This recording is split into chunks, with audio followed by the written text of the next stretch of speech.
Saudara-saudari yang terkasih, selamat sore berkah dalem.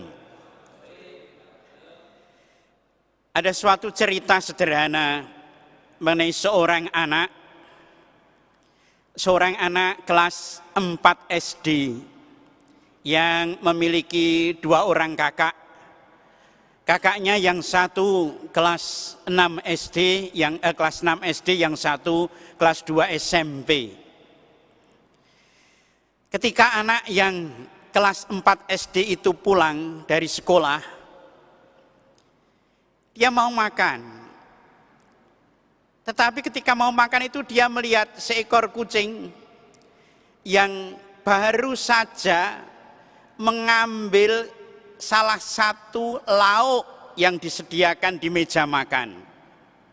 Mengambil telur goreng 1 di bawah kucing itu. Dan dia melihat bahwa di meja itu masih ada 4 telur goreng. Ketika dia memutuskan mau mengambil 1 telur, dia kepikiran, nanti kalau aku ambil, kakakku yang 2 atau mungkin bapak ibuku tidak akan kebagian. Tetapi keinginannya untuk mengambil itu, untuk makan itu begitu kuat. Tetapi begitu kuatnya keinginan untuk mengambil telur goreng itu, dikalahkan dengan apa? Dengan rasa cintanya terhadap kedua kakaknya dan terhadap bapak ibunya. Maka dia kemudian tidak mengambil telur itu. Dia makan hanya dengan sayur.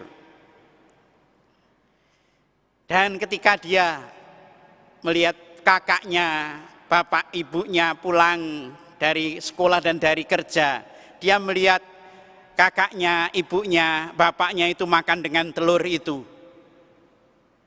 Walaupun dia tidak makan telur itu, tetapi dia begitu puas. Karena apa? Dia bisa memberikan yang baik untuk kakaknya, ke kakak-kakaknya, untuk orang tuanya, tanpa sepengetahuan mereka. Dalam hal ini saya katakan bahwa anak kecil ini, anak kelas 4 SD ini, sudah memberikan surga, sudah memberikan kebahagiaan kepada kakak-kakaknya, kepada orang tuanya, dari sepotong telur goreng yang tidak dia makan karena sudah diambil kucing, tapi dia kemudian lebih merelakan itu yang masih ada itu untuk kakaknya, untuk orang tuanya. Memberikan surga, memberikan kebahagiaan. Hari ini Gereja Katolik seluruh dunia merayakan hari kenaikan Yesus ke surga. Yesus naik ke surga. Dan dikatakan dengan begitu jelas bahwa ia yang dari surga akan kembali ke surga. Di dalam Yohanes 3 ayat 13 dikatakan itu. Yesus kembali ke surga. Apakah kembali ke surga itu hanya sekedar mau duduk-duduk enak-enak menikmati surga? Tidak. Ya tidak dikatakan demikian. Di dalam Yohanes 14 ayat 2 dikatakan dia naik ke surga untuk menyediakan tempat bagi kita. Menyediakan tempat bagi kita. Maka Yesus yang naik ke surga menyediakan tempat bagi kita itu tetap bekerja terus. Sebagaimana juga dituliskan sejak awal bahwa ia bergelar Immanuel, Allah beserta kita. Dan juga dari akhir kitab suci Injil Matius ini juga dikatakan, aku akan menyertai kamu sampai akhir zaman.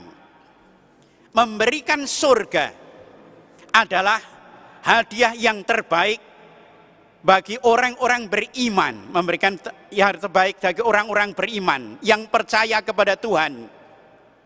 Dan hari ini kita juga dikendaki dari bacaan-bacaan kitab suci, dari bacaan pertama, kalau Tuhan naik ke surga, tugasnya menyediakan tempat bagi kita di surga, tetapi Tuhan juga memberikan tugas kepada kita yang di dunia ini.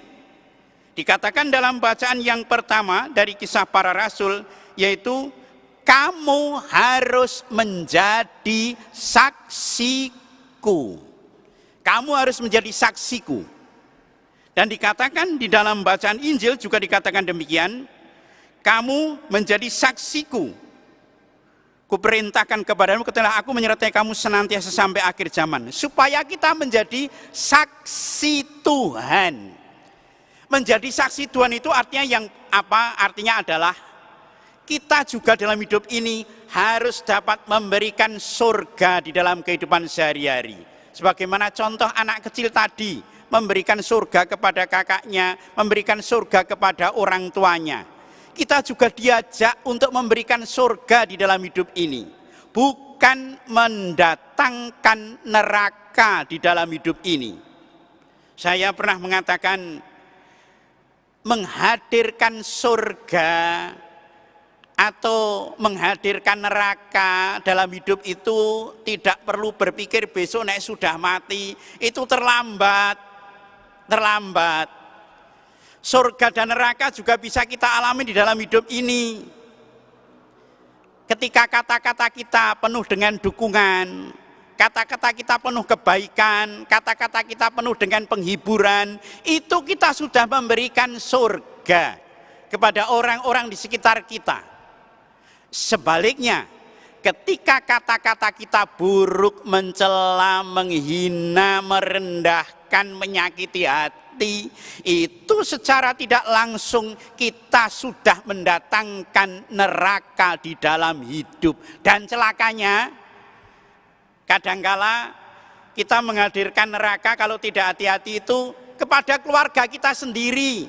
Ya, keluarga kita sendiri. Suami istri, kadangkala suami marah kalau istri itu direndahkan orang lain. Kadangkala suami marah kalau istri itu diejek orang lain, atau sebaliknya. Istri marah kalau suami direndahkan orang lain. Tetapi kadangkala orang berbuat tidak adil. Kalau orang lain merendahkan, ia marah, tetapi kadangkala ia sendiri yang merendahkan pasangannya. Ia sendiri yang menghina pasangannya. Ini artinya apa? Dia telah menghadirkan neraka di dalam hidup. Saya mengatakan tugas kita menghadirkan surga. Tetapi menghadirkan surga itu ada berbagai macam cara. Yang kadangkala kalau tidak hati-hati kita bisa keliru.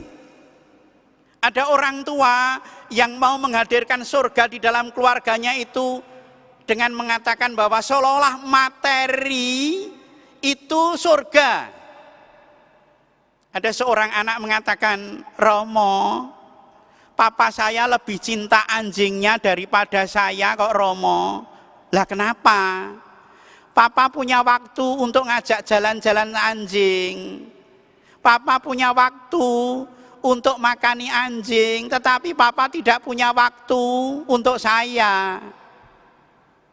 Atau seorang anak yang menangis, Romo, mama saya lebih cinta emasnya, antingnya, gelangnya, kalungnya daripada saya kok Romo. Lah kenapa? Lah mama enggak pernah kok nitipkan antingnya, gelangnya, kalungnya pada bibi, pada pembantu. Tetapi saya sejak kecil itu dititipkan pembantu kok Romo. Itu kan mama lebih cinta antingnya, gelangnya, emasnya. Kadangkala kita tidak menciptakan surga di dalam keluarga kita karena kita menciptakan surga menurut pikiran kita sendiri. Maka dalam kesempatan ini saya mengajak mari kita merenungkan bagaimana kita menciptakan surga di dalam keluarga kita.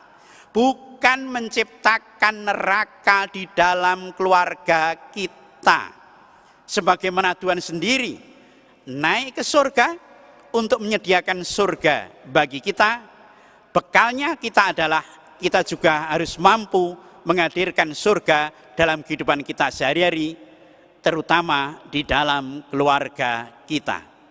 Berkat Tuhan menyertai keluarga Anda semua, dan semoga Anda menjadi orang-orang yang terberkati, yang mampu menghadirkan surga di dalam keluarga. Amin.